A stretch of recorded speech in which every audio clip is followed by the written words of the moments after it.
illallah wahdahu la syarika lah wa asyhadu anna Muhammadan abduhu wa rasuluh. Allahumma shalli ala sayyidina Muhammad wa ala alihi sayyidina Muhammad. Allahumma shalli wa sallim wa barik alaihi. Bersyukurlah kita sama-sama kepada Allah Subhanahu wa taala. Pada malam hari ini kita masih diberikan kesempatan oleh Allah untuk hidup di atas dunia ini dan bisa pada malam hari ini duduk bersama menjalankan yaitu perintah-perintah Allah, sunnah-sunnah baginda Rasulullah. Mudah-mudahan kita hadir di sini mendapatkan keberkahan dari Allah Subhanahu wa taala. Amin. Yang mana hatinya lagi susah, dengan berjamaah bisa hatinya menjadi senang. Yang mana lagi sakit bisa menjadi sehat. Yang mana rumah tangganya lagi banyak pikiran, dengan datangnya kemari bisa berkurang pikirannya. Sehingga bisa istiqomah dalam sholat berjamaah dan menjalani kehidupan ini sampai nanti dipanggil kembali oleh Allah, ditaruhkan ke dunia, bukan di atas dunia tetapi ke alam kuburnya Allah Subhanahu wa taala. Amin. Yang saya hormati pengurus BKM beserta jajaran, ibu bapak, para orang tua saya, ibu haji, hajah, para ketua-ketua, kemudian adik-adik yang di luar, yang di dalam, para remaja, remaja, para pemuda Masjid Al-Huda. Mudah-mudahan kita semua yang tak dapat saya sebutkan namanya satu persatu dimuliakan oleh Allah Subhanahu wa taala. Marilah sama-sama kita berniat beriktikaf di Masjid Al-Huda ini sunnah karena Allah.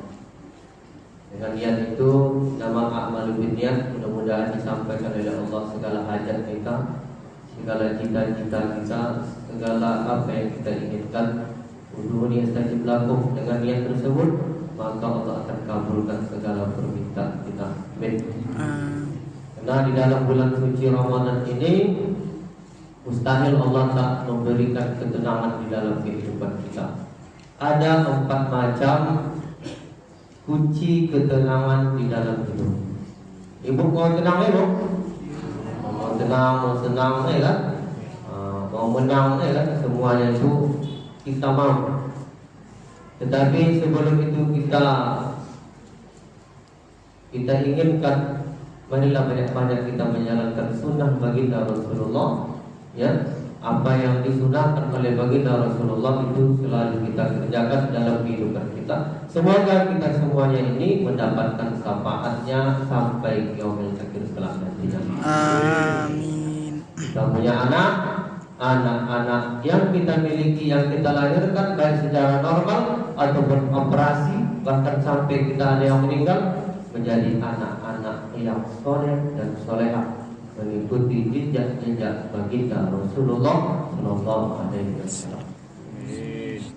Banyak yang melahirkan anak, tetapi jelas kata Al-Quran, anak yang dia lahirkan bisa pula menjadi musuh baginya. Berapa banyak kita nampak berita-berita di televisi itu, banyak anak yang menjadi menyengsarakan ibu bapak.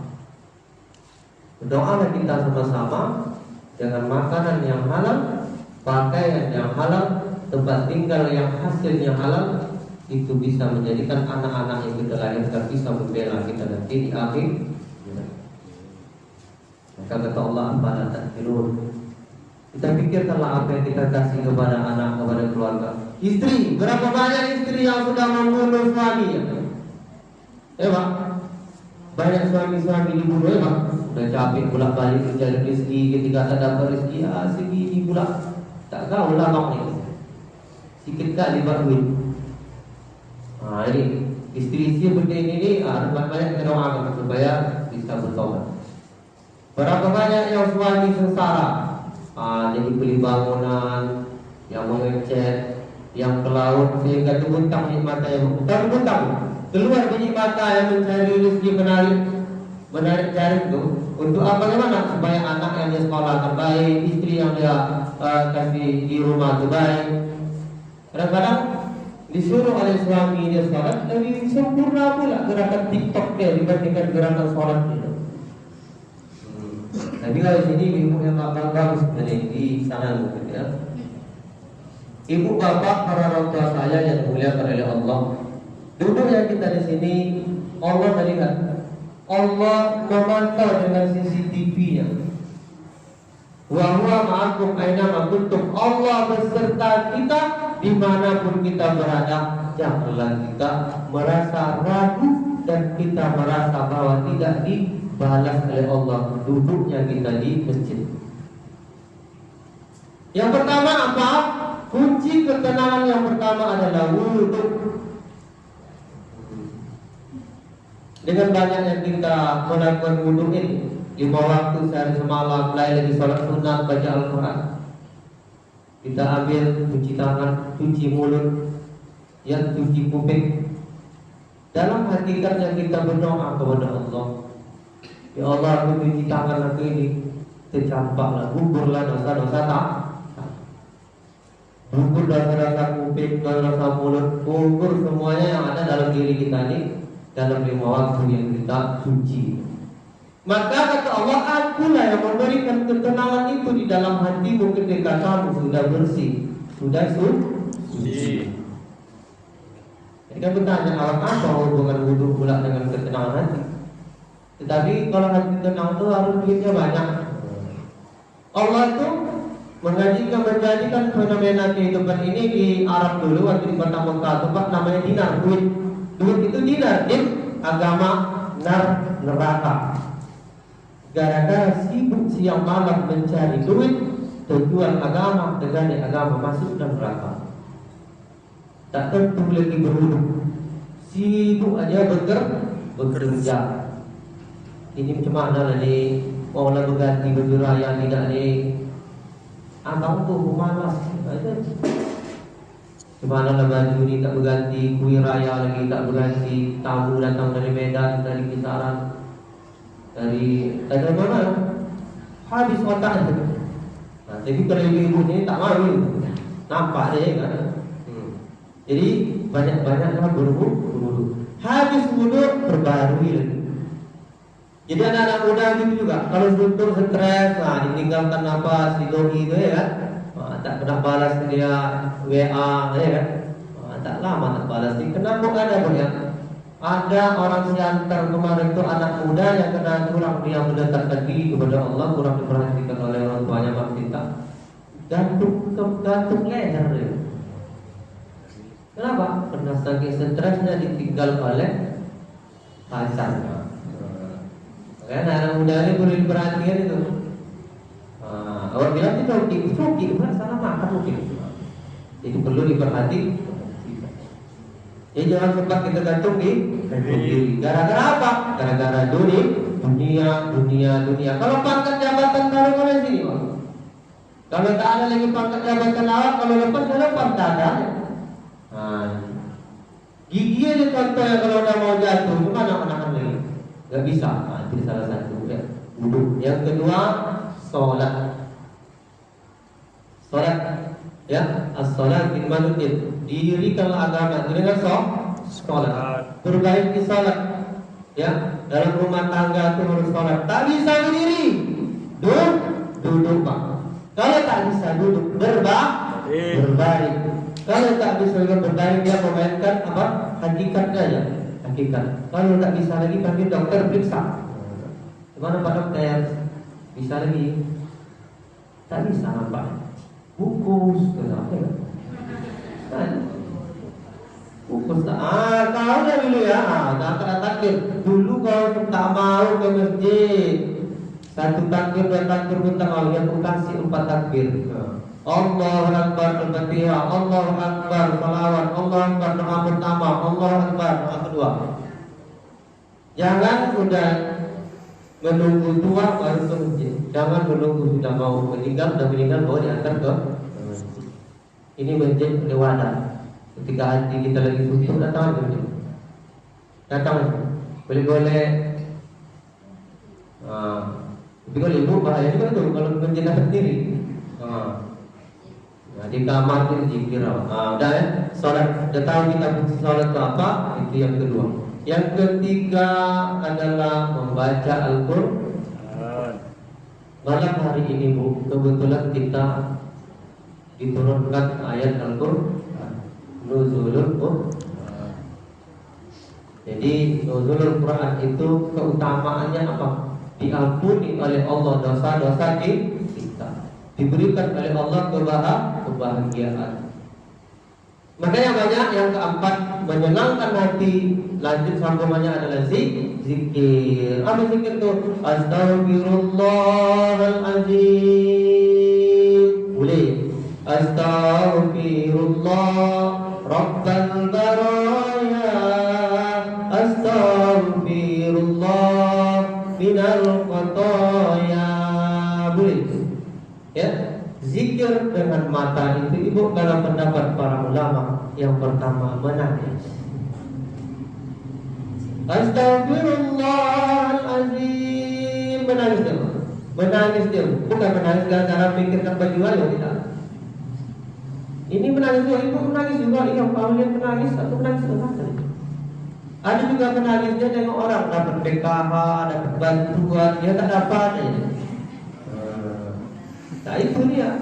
Jadi betul-betul kita memohon ampun kepada Allah ya. Jangan kita apa kata Allah. Dalam hati kita itu ada penyakit Pak. Kalau udah duduk lama-lama menikmati risau aja. Ngangkat aja kaki sama pantat kalau tidak balik. Pada balik kita tak tahu TV ya. Ini mohon maaf ya Bu. Balik kita tak tahu apa bekerja.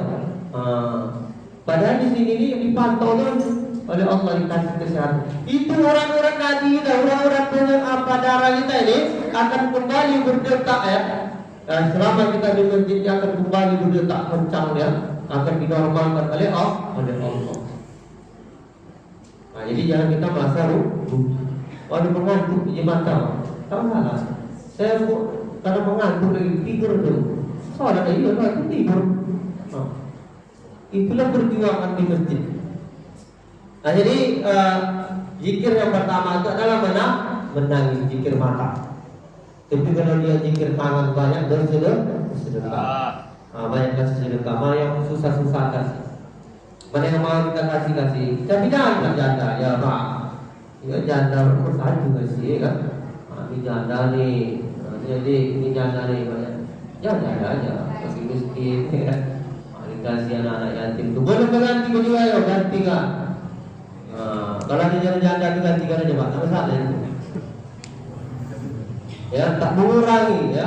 Itu zikir yang kedua. Kemudian zikir hati, menyerahkan diri kita kepada Allah. Inna salati wa nusuki wa mahyaya wa mamati lillahi rabbil alamin. Hidup mati kita serahkan kepada Allah. Rizki, langkah, pertemuan, maut kita serahkan kepada Allah Subhanahu wa taala. Maka tenanglah hati kita. Ya, kapan Allah akan mengambil kita tak lagi payah, tak lagi susah memikirkan hal tersebut. Kenapa? Karena tadi kita sudah betul-betul berwudu, salat, kemudian berzikir kepada Allah. Mudah-mudahan insyaallah yakin kita kepada Allah kita akan diselamatkan oleh Allah Subhanahu wa taala. Ya. Kemudian zikir yang berikutnya adalah pakai kaki, langkahkan kaki. Itu salah satu wadah masjid. Langkahkan aja Pak. Jangan kita muak-muak, jangan kita aku selama aku sholat di masjid ini. Kita ada aja perubahan hidup kan. Rumah ada makin parah, suami tidak balik-balik. Karena emas itu harus diuji ya. Setelah diuji barulah nampak hasilnya. Jangan kita hal-hal dunia ini kita samakan dengan hal-hal yang diberikan oleh Allah kepada kita. Insyaallah pada malam nuzulul Quran ini kita mendapatkan kebaikan-kebaikan dari Allah Subhanahu wa taala. Mata kita sakit menjadi sehat, kantung kita sakit menjadi sehat. Ini gara-gara kantung nih banyak kita jatuh penyakit. Bukan sakit kantung tak berisi. Kantung lepas nih. Pak ya. Jangan itu. Ya, kalau saya mau nyewa lagi, kita semua ini menumpang lagi. Nyawa kita ini ditumpangkan oleh Allah kepada kita ada umurnya 55 tahun diambil lagi. Ada anak muda baru 17 diambil oleh Allah nyawanya. Tinggal hartanya, tinggal semuanya. Ada umur 70, ada umur 45, lagi bangun rumah, menunggu lebaran datang nak cabut nyawanya. Apa lagi dirisaukan, apa lagi disusahkan. Tak perlu lagi kita susah. Sujud karena penting kita ke lantai itu, ya. Kena sama di sini Pak. Siapapun posisinya tetap dia sujud ke lantai. Bukan dipilih-pilih ini. Kalau pejabat sujudnya di dinding, leker baru ini. Kayak gitu, ya. Jadi itulah. Semoga kita terus mendapatkan dan terus dianugerahkan oleh Allah ketenangan dalam hati kita. Semoga dicabut oleh Allah penyakit-penyakit yang ada di dalam diri kita. Di qulub ini, ya, di dalam hati kita terpenyakit. Kalau kita tak mau zikir kepada Allah, akan ditambah oleh Allah penyakit. Nauzubillahi min dzalik. Mungkin inilah yang dapat saya sampaikan. Tak usah lama-lama ya.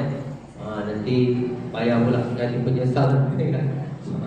Jadi itulah yang dapat kita sampaikan. Kesimpulannya adalah mari kita sama-sama berdoa kepada Allah Subhanahu wa taala, mudah-mudahan tahun depan bisa kita lagi berjumpa dengan Ramadan dan bisa salat berjamaah. Amin. Berapa Pak? 400 ya. Itu